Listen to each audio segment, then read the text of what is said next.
It was the 877th day since our moon left Earth. We were between galaxies, drifting through empty space, when Tony Cellini began to believe that he was closing for a second time with his mortal enemy.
Cellini, are you all right? Yes, I'm fine. Thank you, Doctor. Computer raised the alarm. Your pulse and metabolic rate had peaked into the danger zone. No, it was a dream. That's all. Just a dream. Anything traumatic? No, nothing. All right. If you need any help, I'm on duty tonight. Thank you, Doctor. Thank you.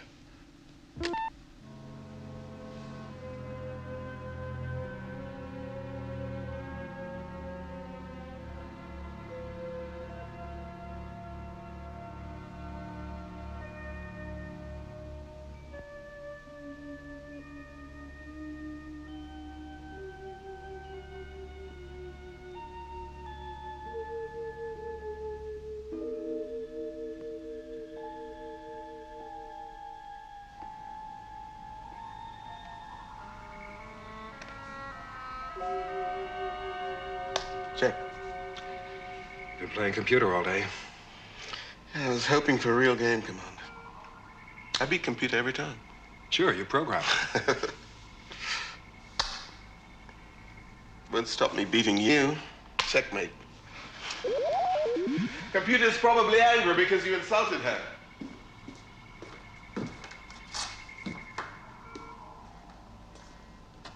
Tony Cellini has entered the restricted area in launch pad 4, but he's not on duty. Tony? Tony, what's up? Answer me, Tony. Cancel his comlock.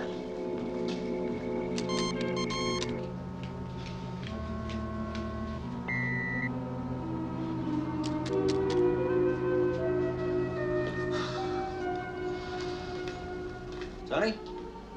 What you doing, sleepwalking?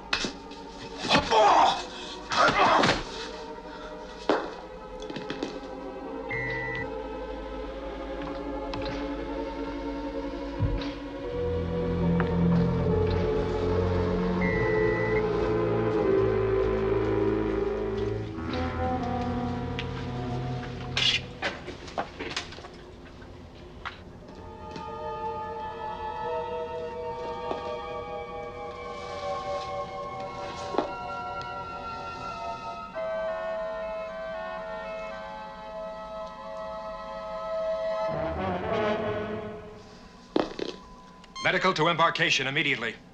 Kano, he's on board the standby Eagle using Carter's comlock. Stop him. The Eagle's on manual control, Commander. Computer can do nothing.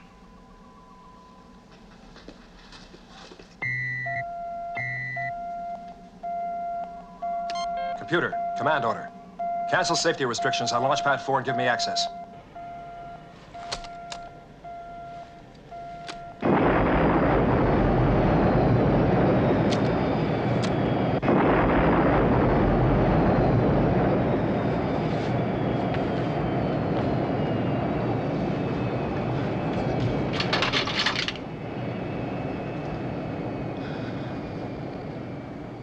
Let me go, John.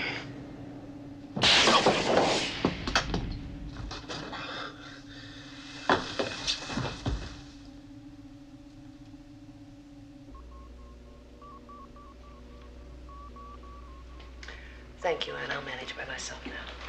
Night, Commander.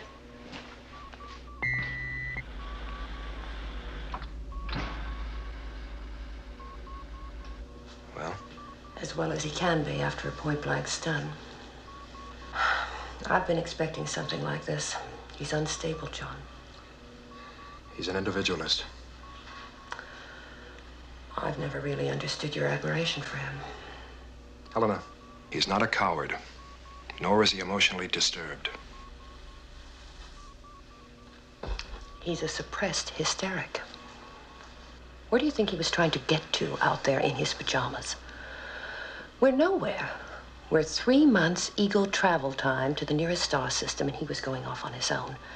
Now, if that's the act of a rational man, he didn't even take his toothbrush. Helena, you didn't know him before the Ultra Probe was launched. He was the best amateur athlete I've ever seen. A poet. An all-round astronaut. In fact, the best all-rounder I've ever met. I'm aware of his history. Something happened out there. Something happened out there beyond Ultra that neither you nor I can understand. Hell, he can't even understand it. That's why it's haunted him. It's destroying him. Look, John, I know the Ultra Probe meant a great deal to you, but its success was vital to Cellini. He can't take failure.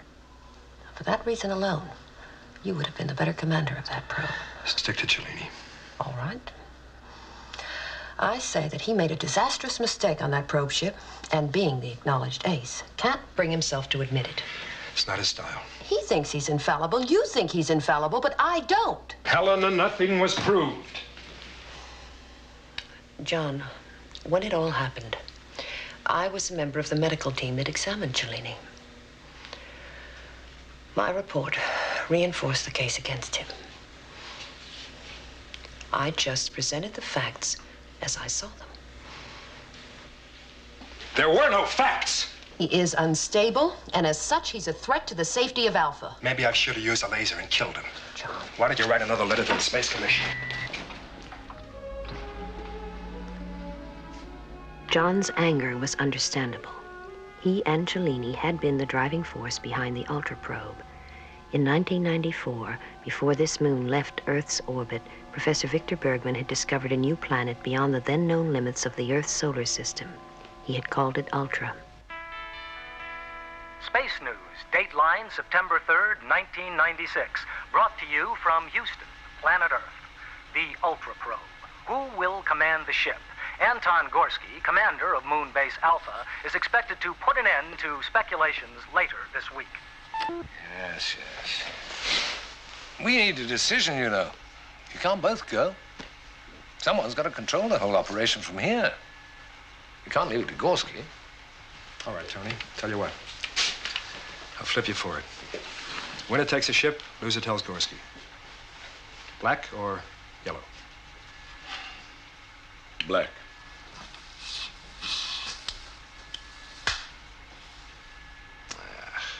Well, the gods know the better astronaut. The gods know my foot. The gods know the best brains have to stay down here on Alpha. Still, I wish I was going. I take it that's it, then. Yeah. That's it. The launch date for Ultra Probe was the 6th of June, 1996. Commander, Captain Tony Cellini. Astrophysicist, Dr. Darwin King. Radiation expert, Professor Juliette Mackey, and Dr. Monique Faucher is responsible for medical, dietary, and psychological well-being of the team. They were shuttled to the Interplanetary Space Station, where the Ultra Probe ship was docked.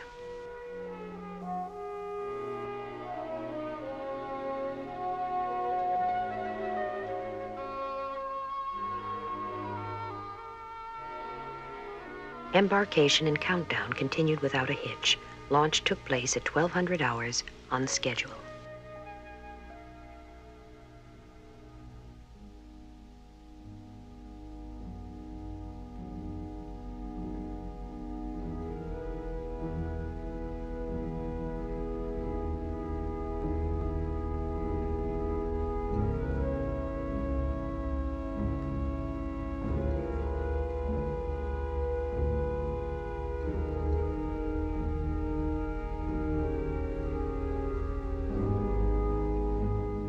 So the longest ever manned spaceflight began.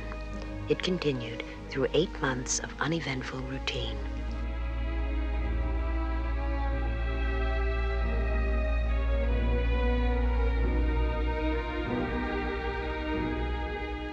Nothing disturbed the measured pace of the voyage. No malfunction of the ship broke the monotony. Navigation was faultless.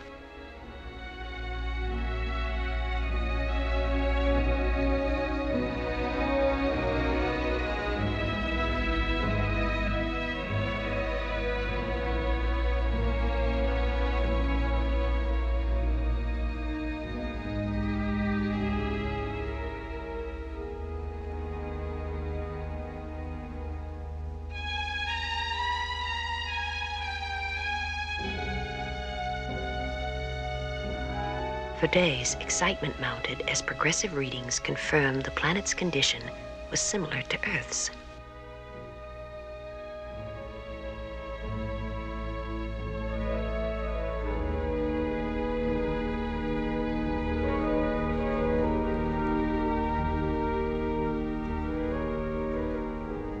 Plans were made for a manned landing, but as the probe ship moved behind Ultra, all contact was temporarily lost with Moonbase Alpha.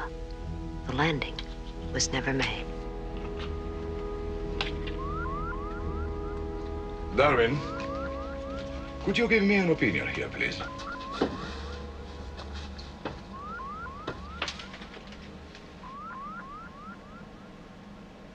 Metallic, small and stationary.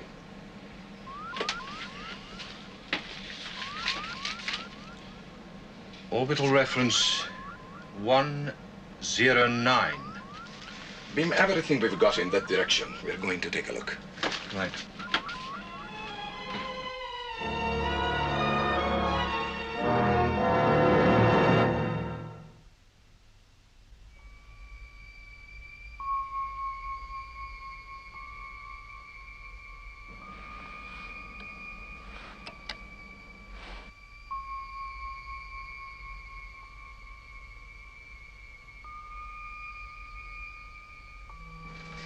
Fantastic. Where have they come from? What are they doing?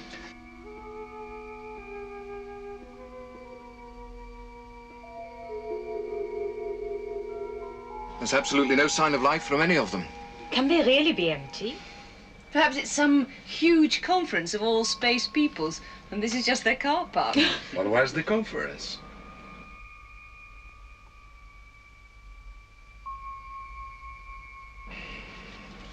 There's got to be someone around.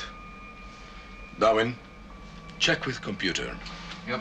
Julia, put the booster on every band in the live spectrum.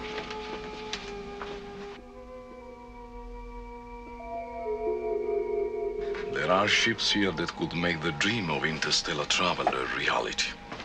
We could be liberated from our own solar system. All we need is someone to show us how it works. Still no signs of life? Absolutely nothing. It's like a graveyard. We'll dock.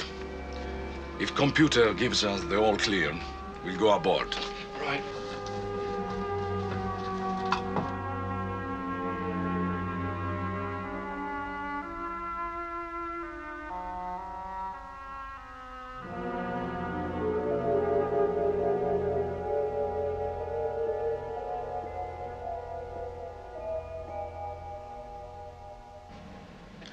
Docking seal is perfect. Atmosphere is safe. Temperature, 28 degrees. Radiation, 0. What could be better? Come on, Sesame, open up. just a check, Darwin. I'm waiting to go there, too. Opening now.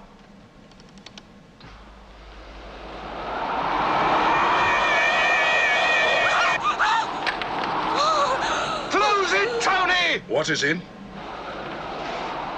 Wind, noise, light. It's pretty weird.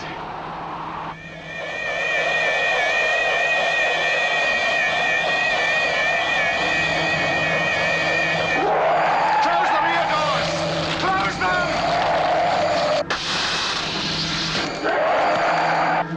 Main circuits have blown. Try manual.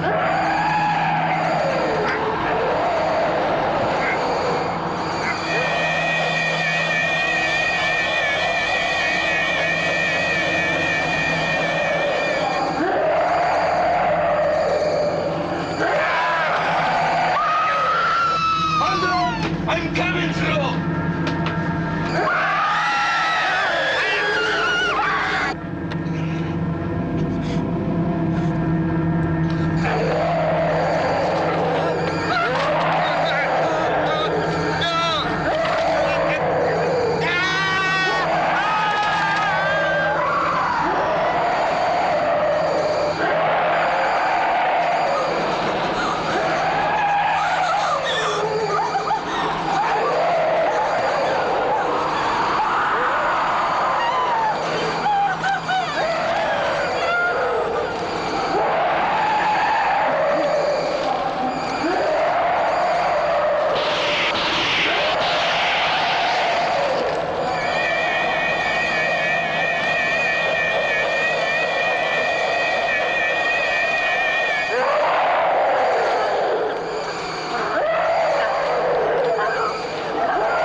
Despite his ordeal, Cellini executed a brilliant maneuver to put his lifeboat into a low orbit round Ultra, which hurled him back towards Earth. He survived alone in that module for over 6 months.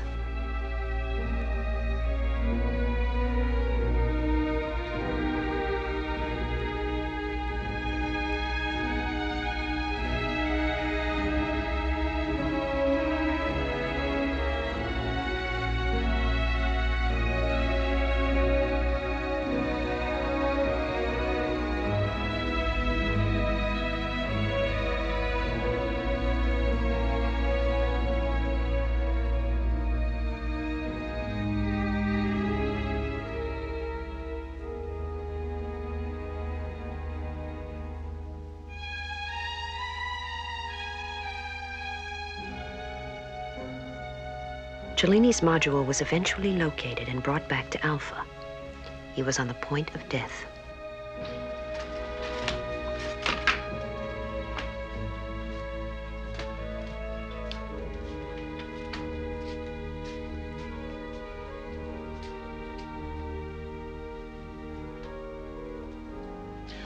All right, take him to intensive care.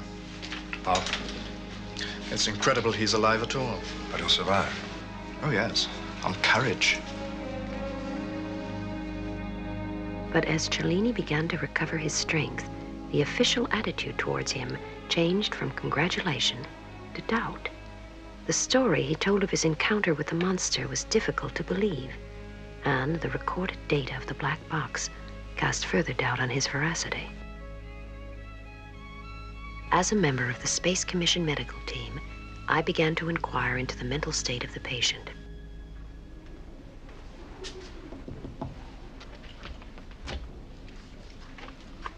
Captain Cellini. Yes? Dr. Helena Russell, Space Commission Medical Center. Welcome, Doctor.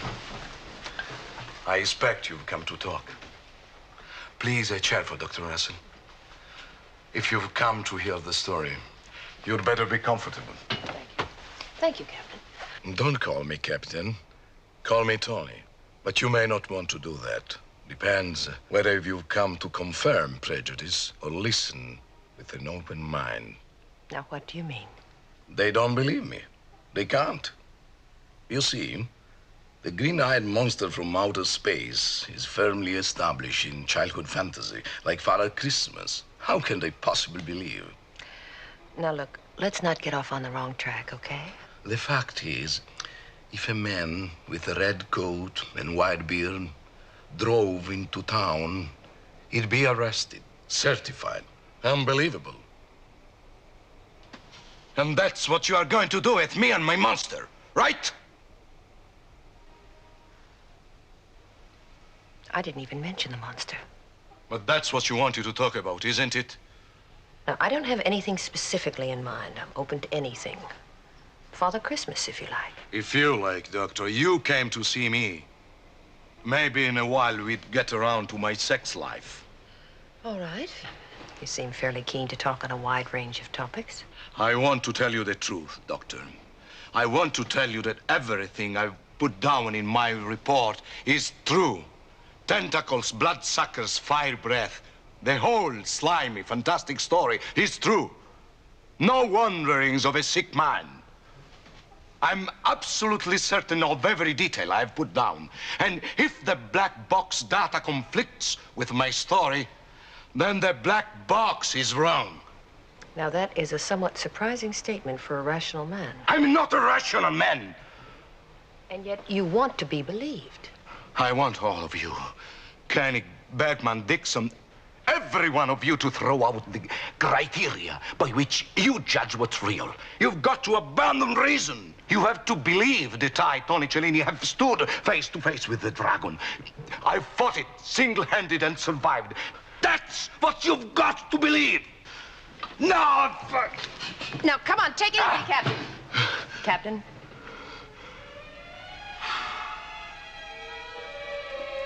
Please, believe me.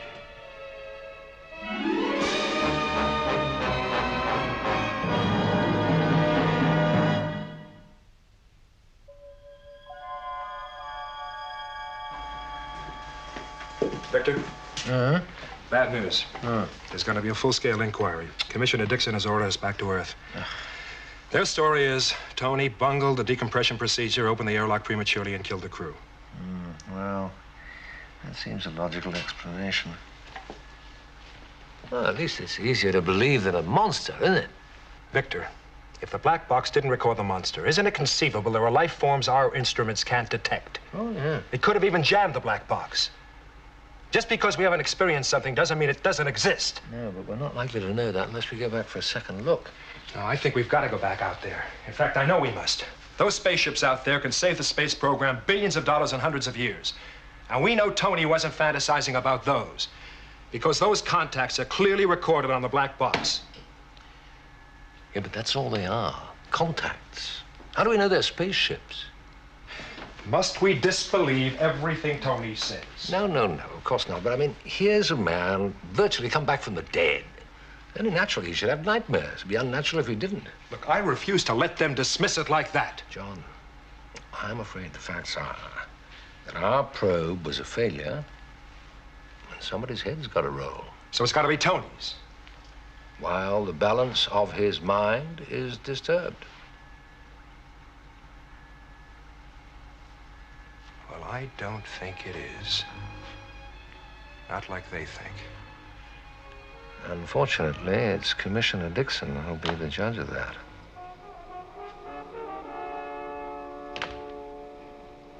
Morning, gentlemen. Good morning. Oh, sit down, please. Oh. We are in the red, aren't we? Strange that there's nothing like failure for drying up the money supply. Well, I hope we've all got some strong ideas for alleviating the drought. Commissioner, what about the positive aspects of the mission? Why can't we concentrate public attention on the Earth-like qualities of the planet Ultra? I'm afraid that vague possibilities don't carry the PR power of a thumping, dramatic failure. All right, then let's be positive. Let's launch a second probe right away, take our experience and put it to good use by getting right out there. Before we get carried away with the future, Koenig, we must first concentrate on the past. I want to know what you two think really happened out there. I'm the only one who can answer that, Commissioner. Oh, yes? You've had my report. Oh, the whole world's had your report. That's my problem. It's also the truth. Or an elaborate cover-up for an error of judgment you haven't the guts to admit. Now, what do you say to that? It's just not true.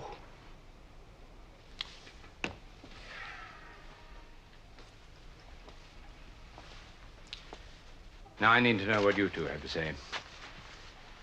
Do you believe in monsters? Well, I believe that whatever caused the disaster affected Tony's mind in some way which he can't recognize and we can't even guess at.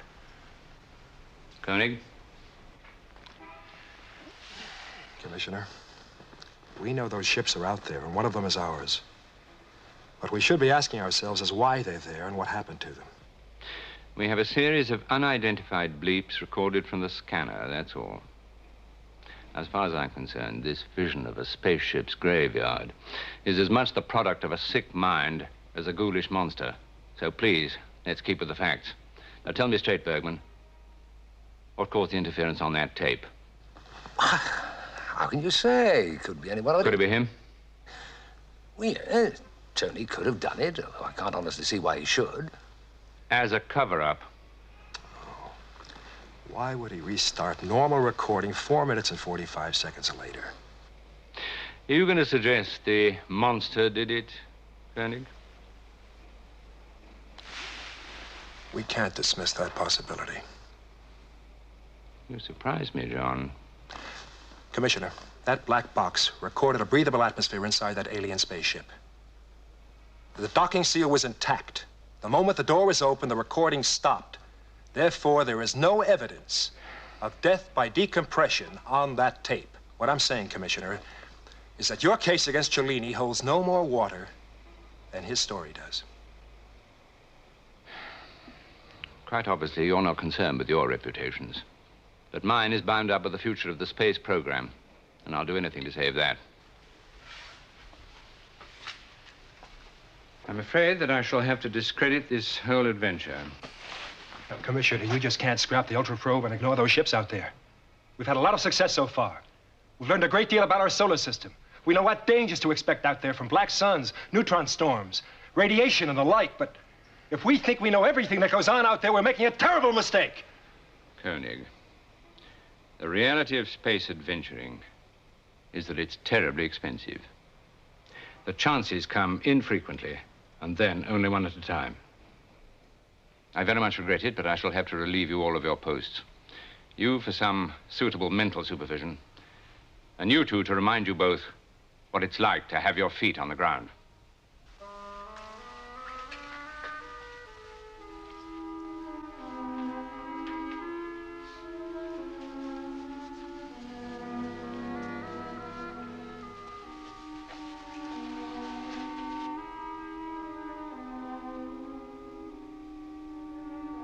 By September 13th, 1999, the day the moon blasted out of Earth's orbit, John Koenig was back on Alpha as commander of the base.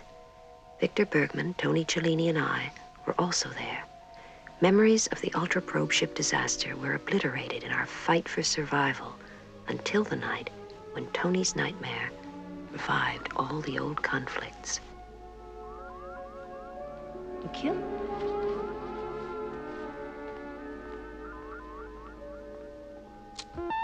How is he? All right. How are you? All right. All right enough to let me in? But, John... You know, as a kid, I never could get crest to grow on blotting paper, but that's doing very well. Where did you get it? I inherited it from my predecessor. There was this big bag of stuff just waiting to grow. I thought I'd give it a whirl. That's very beautiful. Is it for me?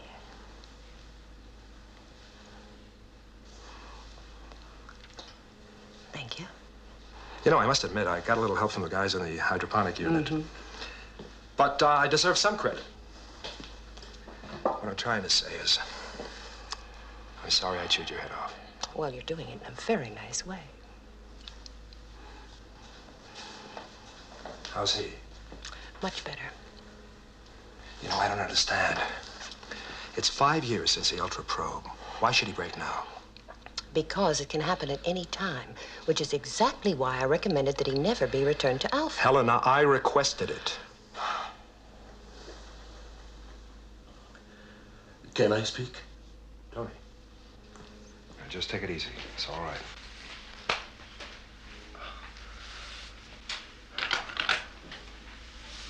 Here, let me get these. What happened last night?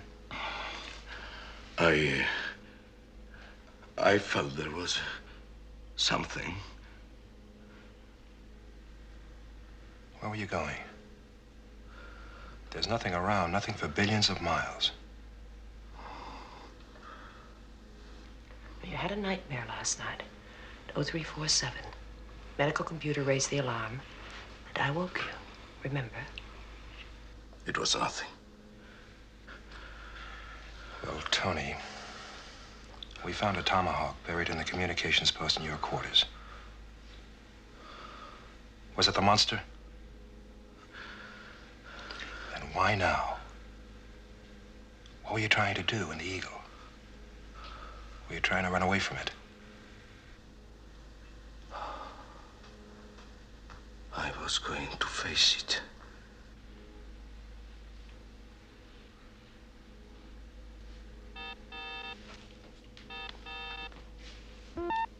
Commander, we have a contact. Could you come to main mission, please?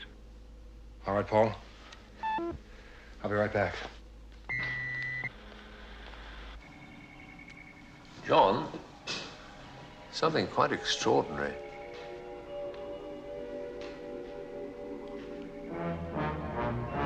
Kind of a space motor show.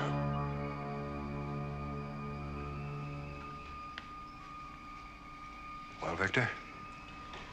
It's the same sort of thing Cellini described. The mission to planet Ultra. Victor, last night, Cellini had a violent nightmare, fighting his monster. Now, after the nightmare, maybe even as part of it, he tried to steal an eagle. I had to stun him. Now, he just came round, and I asked him what happened. He said he was going out to face it. But the monster? Well, those could be the same spaceships he saw behind Ultra. And if they are, we could be facing the same danger he faced. Sandra, increase magnification. John, we're light years away from Ultra. Victor, this moon has moved, so could they. But the coincidence. Something triggered Cellini. Something we can't ignore. Kano? Sir. I want computer to check the records, the flight records of Ultra Probe 1996. Now, the flight recorder picked up certain contacts similar to those. I want to know if they're the same. Commander, I have found it. The Ultra Probe ship is there. It's incredible. Yeah. So is Cellini's story about the monster.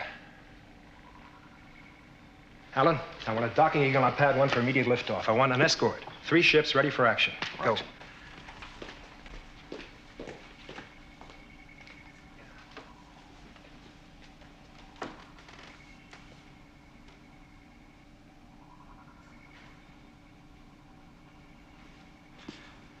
So I get a second chance. Any sign of life? I've scanned the whole area. There's nothing. There never was. Tony, I'm taking an eagle up there with an armed escort. We'll get as close as it's safe to and scan it.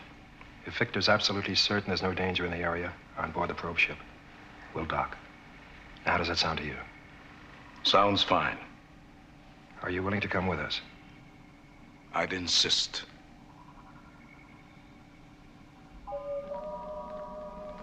He's too calm.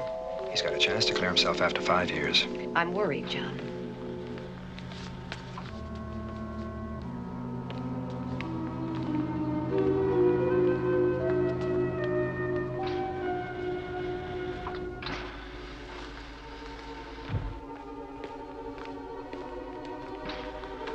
Helena, focus hard on those ships as we go by. Excuse me.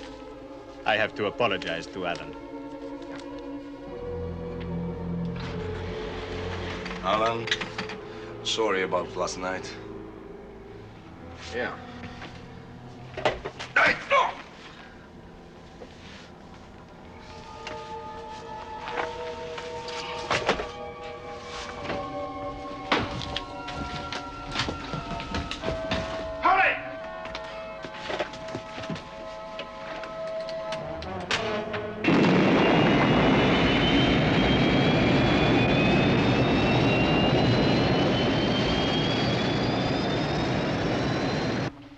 Eagles 3 and 4, immediate liftoff. Follow Cellini in Eagle 1. Eagle 2, jettison your passenger module and pick us up at launch pad 1. Sorry, John, but it's my enemy.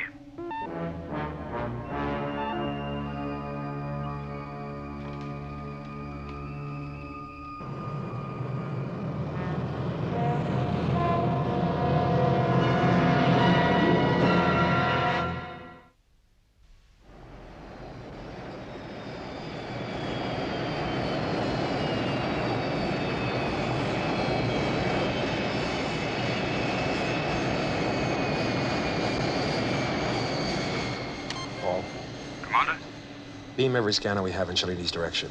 If you find anything, let me know right away. Yes, sir. You think he's gone ahead to destroy the evidence?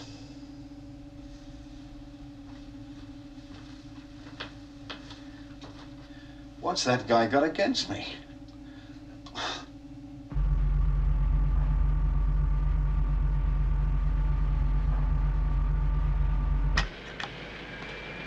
Eagle 2 docked on Eagle 1, Commander. All right, take it away. Give it everything we've got.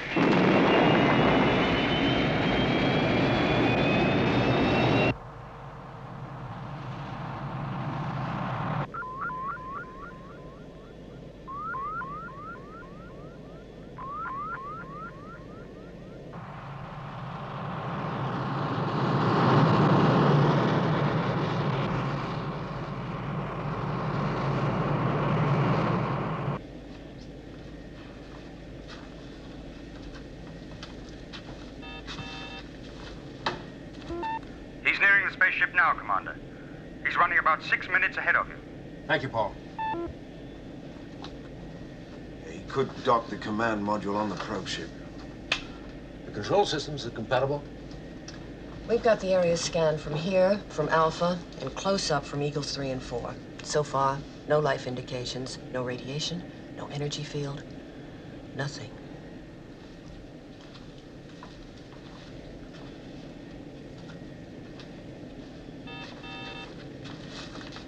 Paul? Still nothing indicated, Commander.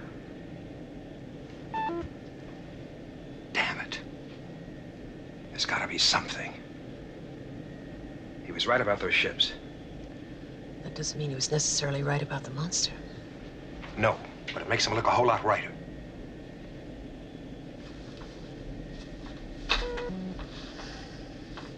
Victor? Sorry, John, but beyond the obvious explanation, I can't be much help. The obvious, then. Well, they do look somewhat like flies caught in a spider's web. Which brings us back to monsters.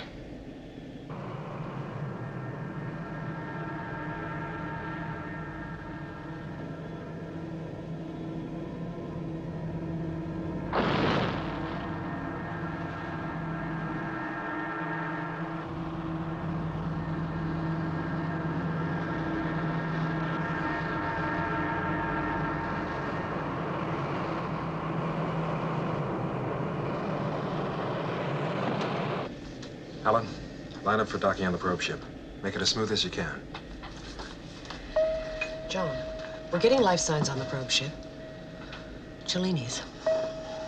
If there was anything else, we'd be receiving it. Providing our instruments can read it.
Docking complete, Commander.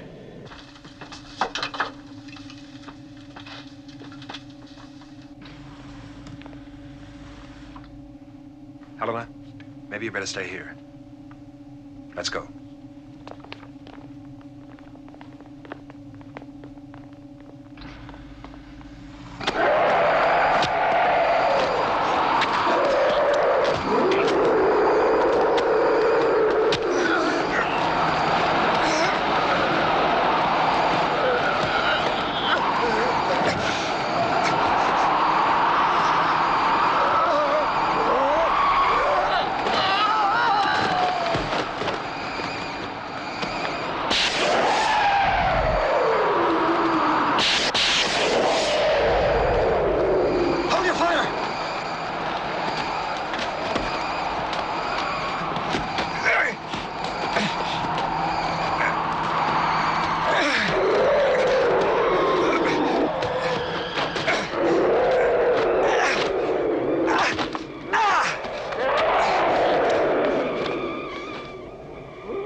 The monster was more than any of us could believe. According to our criteria, it was never alive. So how could we be sure that it was dead? As we hurried back to Alpha, before our moon drifted beyond reach, we could only wonder about the astronauts of those other fabulous ships. All we know about them is their terrible fate. The fate of Tony Cellini.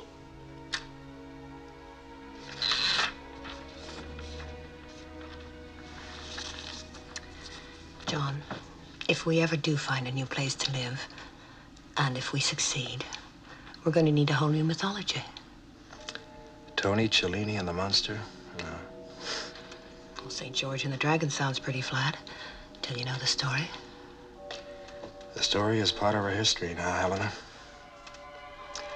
I think Tony would be very happy to know he put new life into an old myth.